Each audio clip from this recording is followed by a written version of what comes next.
আর আমাদের আমড়া গাছে মাশাআল্লাহ অনেকগুলো আমড়া ধরছে। আর আমরা দেখতে এসে দেখলাম আমড়া গাছের নিচে ১, ২, ৩, ৪টি আমড়া পড়ে আছে। আর আমড়া চারটা দেখে আমার খুবই ভালো লাগলো। আর আমড়া চারটা আমরা কিন্তু হাতে করে কুড়ায় নিলাম, বাচ্চাগুলোকে ওখানে রাখবো। তো এই হচ্ছে মেন পরীক্ষার কাজ, খুব সেন্সিটিভলি এই কাজটা করতে হয়। কারণ হচ্ছে কোনো কারণে একটা জায়গায় যদি নখে উল্টে যায় তখন কিন্তু ব্লাড আসবে। এই হাতুড় দিয়ে আমড়াগুলো বাড়ি দিচ্ছি।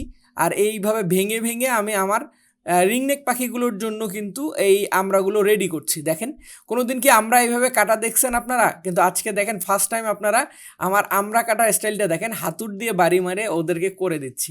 পাশে বাইক থেকে আসলো, তাকে কিন্তু প্রথম আমরা ওয়েলকাম ড্রিঙ্কস না দিয়ে ওয়েলকাম স্প্রে করছি লাল পানি এবং সাদা পানি দিয়ে। কারণ আমাদের এবিআরে সেফটি ফার্স্ট। তাকে দিলাম যে আসলে দেখেন পাখিগুলো সুস্থ কিনা, স্বাভাবিক কিনা, সব লোম ঠিক আছে কিনা। তো সে সুন্দরভাবে পর্যবেক্ষণ করছে পাখিগুলো। যে জিনিসটা আমার চোখে আসলো, মাশাআল্লাহ, এখানে আমরা পাঁচটি ডিম দেখতে পাচ্ছি। দেখেন এটাতে ময়লা আছে। তো এটা দেখতে না দেখতে একটা নতুন অতিথি চলে আসছে, দেখতে কতটা না জোস লাগছে। দেখেন কিউটের ডাব্বা, দুইটা বাচ্চা আমরা দেখতে পারলাম। আর এখানেও কিন্তু পরিষ্কার করার কিছু নাই, আমরা শুধু এই ডিমের খোসা দুটো পরিষ্কার করে দিলাম। আর দেখেন ও কত সুন্দর করে হাতে তার পায়ে নিয়ে বা হাতে নিয়ে খেতে শুরু করলো। এই মুহূর্তটা আসলে অনেক সুন্দর লাগছে। আমি যে আমরাটা নিয়ে এসে খেতে দিলাম, এই জিনিসটা আমার খুবই ভালো লাগতেছে। আসসালামু আলাইকুম, আপনারা সবাই কেমন আছেন? আপনারা দেখছেন আপনাদের পছন্দের এবং ভালোবাসার চ্যানেল বার্ডস অফ ভিলেজ। লাল পানি, সাদা পানি এবং ট্রে, চামচ, এগুলো নিয়ে আসলে আমরা কোথায় যেতে যাচ্ছি আজকে? তার আগে আমরা হচ্ছে হাতের দুইটা গ্লাভসও নিয়ে নিচ্ছি। আসলে এত কিছু নিয়ে আমরা যাচ্ছি হচ্ছে আমাদের রঙিন কলোনিতে। আর রঙিন কলোনিতে বেশ কিছুদিন থেকে আমি আপডেট দেওয়া হয় না আপনাদেরকে, আর আপনারাও আপডেট পান না।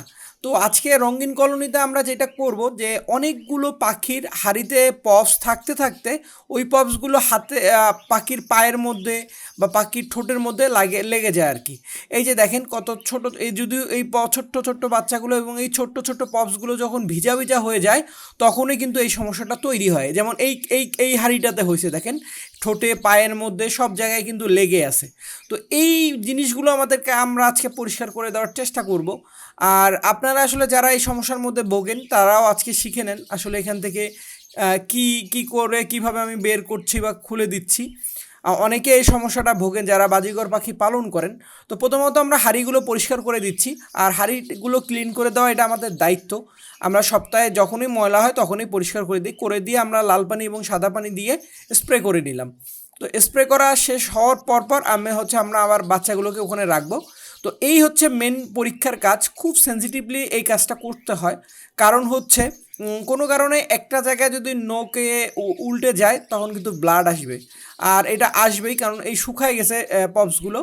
আর আমরা আরও ২-৪ দিন আগে এগুলো পরিষ্কার করে দেওয়া থাকতো, তখন শুকনো অবস্থা হলে এই যে দেখেন বলতে বলতে কিন্তু রক্ত বের হয়ে আসছে। আর এই রক্ত বের হয়ে আসার কারণে কিন্তু পাখিগুলো কষ্ট পাচ্ছে। আবার এগুলো যদি রিলিজ করে না দিই ওর কিন্তু সঠিকভাবে বাড়ন্ত হবে না। যেমন ঠোঁটের অংশটুকু যদি না খুলে দেই ঠোঁটটা কিন্তু বাঁকা হবে। আবার পায়ের যদি এগুলো না দিই নখগুলো কিন্তু ঠিক মতন বাড়বে না। এই যার কারণে এই জিনিসগুলো আপনাদেরকে পরিষ্কার করে দিতে হবে, মাস্ট বি, কারণ এটার কোনো বিকল্প নাই। তো আমরা এগুলো আর কি পরিষ্কার করতে করতে করতে করতে হচ্ছে এই যে আমি পবিটা নিয়ে এসে রেখেছিলাম, পবিসেপ। কারণ এই পবিসেপে একমাত্র আমার কাছে মনে হয় যে প্রথম অবস্থা আমি এটা দিই, তারপর বেশি যদি ক্ষত হয় তখন হলুদ সরিষার তেলটা দিয়ে থাকি। তো আমরা দিয়ে দিলাম ওইটাতে, কারণ ও একটু আঘাত পেয়ে গেছে খুলতে যেয়ে। তো আপনারা এইভাবে সাবধানের সহিত আস্তে আস্তে আস্তে আস্তে করে খুলে দিবেন। যদিও এখানে ভিডিওর স্পিডটা অনেক বেড়ে দেওয়া আছে, তো আমি কাজগুলো খুব স্মুথলি করতেছিলাম, কারণ অনেক সময় লেগে গেছে। আর এত সময়ক্ষণ আপনার সামনে আসলে এগুলো দেখাতে গেলে ভিডিওর ডিউরেশন টাইমটা বেড়ে যাবে। তো মোটামুটি আমাদের ওইটা পরিষ্কার হয়ে গেল। আমরা আর একটা হাঁড়িতে দেখতেছি ওই হাঁড়িতেও কি সেম সমস্যা কিনা। আসলে এইরকম কিন্তু প্রতিটা হাঁড়িতে হয়েছে এরকম না। দেখেন এখানে ছোট্ট ছোট্ট বাচ্চাগুলো, এই ছোট্ট বাচ্চাগুলোরও কিন্তু পায়ে, ঠোঁটে লেগে গেছে। অর্থাৎ কলোনির প্রতিটা পাখি এরকম না। আর আমার মনে হয় যে অনেকে জিজ্ঞাসা করেন যে ভাই এরকমটা হওয়ার কারণ কি। আসলে কলোনিতে এটা হয়েই থাকে। আর খাদ্য অভ্যাসের যদি কোনো সমস্যা হয় বা মেডিসিনের কোনো অসুবিধা হয় তাহলে তো প্রতিটা পাখিরই এরকম হওয়ার কথা। কিন্তু একটা পাখির হয়েছে আর একটা পাখির হয় নাই, এইরকম তো আসলে বললেও করা সম্ভব না। তো যাই হোক, আমরা জিনিসগুলো বের করে নিলাম। আমার কাছে মনে হয় এই পাখিটারই প্রবলেম। তো আমরা এগুলো পরিষ্কার টরিষ্কার করে নিলাম। করতে করতে আমাদের কাছে ফোন চলে আসলো, যদিও এই ভাই হচ্ছে এনার বড় ভাই, যিনি হচ্ছে এখন বাংলাদেশ সেনাবাহিনীতে আছে। উনি আমাদের কাছে একজোড়া পাখি বুকিং ছিল, তার পাশাপাশি খাঁচা বুকিং ছিল, তার ছোট ভাই আমাদের কাছে পাঠিয়ে দিল। আমরা এরকম কাজ করা অবস্থায় আমি আবার তাকে রিসিভ করার জন্য চলে গেলাম আমাদের মোড়ে। ওখান থেকে আমি তাকে রিসিভ করে নিয়ে আসলাম, আর রিসিভ করে নিয়ে এসে তাকে হচ্ছে এখন আমরা পাখি দিব। এই কাজের ফাঁকেই কিন্তু সে চলে আসছিল, আর আমরাও কিন্তু ওই মুহূর্তে তাকে বললাম যে ভাই এই অবস্থা। তো কয় আচ্ছা সমস্যা নাই ভাই, আমি একটু হোল্ড করি। তো তাকে নিয়ে আসার পরে আমরা যেটা সর্বপ্রথম যে কাজটা করব, সে হাতে করে কি নিয়ে আসলো, হাতে করে এই খাঁচাটা নিয়ে আসছে পাখি নিয়ে যাওয়ার জন্য। কিন্তু বাইর থেকে যে খাঁচাটা নিয়ে আসছে বা সে বাইর থেকে আসলো, তাকে কিন্তু প্রথমে আমরা ওয়েলকাম ড্রিঙ্কস না দিয়ে ওয়েলকাম স্প্রে করছি লাল পানি এবং সাদা পানি দিয়ে, কারণ আমাদের এবিয়ারে সেফটি ফার্স্ট। হ্যাঁ, এটা আমাদেরকে মাথায় রাখতে হবে। তো প্রথমত এসে এটা নিয়ে আসছে সাদা পানি লাল পানি দুই পানি দিয়ে তাকে স্প্রে করে নিচ্ছি। স্প্রে করা হলে দেন তাকে আমরা হচ্ছে ভিতরে যাওয়ার অ্যালাউ করে দিব। তো আমরা এরকম সাবধানতার সহিত হচ্ছে আমাদের পাখিগুলোকে বা পাখিগুলোর যত সেফটি সব কিন্তু আমাদের দায়িত্ব। সো আপনারাও আপনাদের বাইর থেকে কোনো কিছু নিয়ে আসলে অবশ্যই স্প্রে করে তারপর ভিতরে ঢুকাবেন, সেটা মানুষ হোক, প্রোডাক্ট হোক, পাখি হোক, তার আগে এবিয়ারে ঢুকাবেন না। তো তাই হোক, তারপরে তাকে আমরা ঢুকালাম ভিতরের দিকে। ঢোকানোর পর তাকে আসলে বলতেছিলাম যে আপনার ভাইয়া আসলে আমাদের কাছে কি বুকিং করে রেখেছিল। তো এই যে সেই পাখিগুলো, যে ফিন্স পাখিগুলো আমরা 2 দিন আগে ঠিক 219 কিলোমিটার দূরে পাঠিয়ে দিয়েছিলাম, আর বাকি আমাদের কাছে এই কয়টি পাখি আছে। তো এইগুলোর থেকে এক জোড়া তার জন্য বুক করে রেখেছিল। তো বুক করার পরে এই যে আমরা সেই এক জোড়া দিয়ে দিচ্ছি এবং ছেলে মেয়ে নির্ধারণ করে। এবং এই পাখিগুলো কিন্তু যেই ডিম বাচ্চা করবে, দেখেন বাচ্চাগুলো পাখিগুলো ফুল অ্যাডাল্ট হয়ে গেছে এবং কালার চলে আসছে, ঠোঁটের কালার। তো আমরা মোটামুটি এগুলো ধরে ফেললাম। তো ধরা শেষ হওয়ার পরে তাকে দিলাম যে আসলে দেখেন পাখিগুলো সুস্থ কিনা, স্বাভাবিক কিনা, সব লোম ঠিক আছে কিনা। তো সে সুন্দরভাবে পর্যবেক্ষণ করছে পাখিগুলো। পর্যবেক্ষণ করা হয়ে গেলে আমরা হচ্ছে আমাদের অফিসের দিকে রওনা দিব। তো সে বললো না ভাই আলহামদুলিল্লাহ পাখিগুলো অনেক সুন্দর এবং ভালো আছে। তো মোটামুটি তার হওয়ার পরে আমরা এখন রওনা দিলাম হচ্ছে আমাদের অফিসে, আর এটা হচ্ছে আমার অফিস। আর অফিসে নিয়ে আসার এনাকে কারণ হচ্ছে একটাই, পাখির পাশাপাশি সে কিন্তু এই যে বিশেষ উপাদান পিঁপড়ার ডিম দিয়ে তৈরি 30টা উপাদান দিয়ে যে আমরা তৈরি করেছি আমাদের সফট ফুড পাউডার, যেটাকে প্রোটিন বুস্ট, ওই প্রোটিন বুস্টের একটা বুক ছিল। তার পাশাপাশি সে ক্যাটেল ফিশ বন, তারপর হচ্ছে বার্ড নেস্টিং ম্যাটেরিয়াল, যেটা হচ্ছে পাখির যেই ডিম বাচ্চা করতে শুরু করবে, বক্স, এবং তার পাশাপাশি সে হচ্ছে আমাদেরকে খাঁচা। আমরা কিন্তু নতুন খাঁচা সেল করছি না, এ নিয়ে আমার এই ভাইয়ের বাসা রংপুরে, যার কারণে আমরা এই যে এখান থেকে সেকেন্ড হ্যান্ড খাঁচাগুলো যেগুলো পুরাতন খাঁচায় সে নিতে রাজি হয়েছিল, তাই আমরা তাকে দিয়ে দিলাম। এখান থেকে 2টি খাঁচা দিয়ে দিব। তো আপনারাও আসলে যারা রংপুরের আশেপাশে, আমাদের কাছে যদিও এরকম খাঁচা নাই, অনেকে খাঁচা কিনতে চান কিন্তু আমরা বলি আমাদের খাঁচা নাই।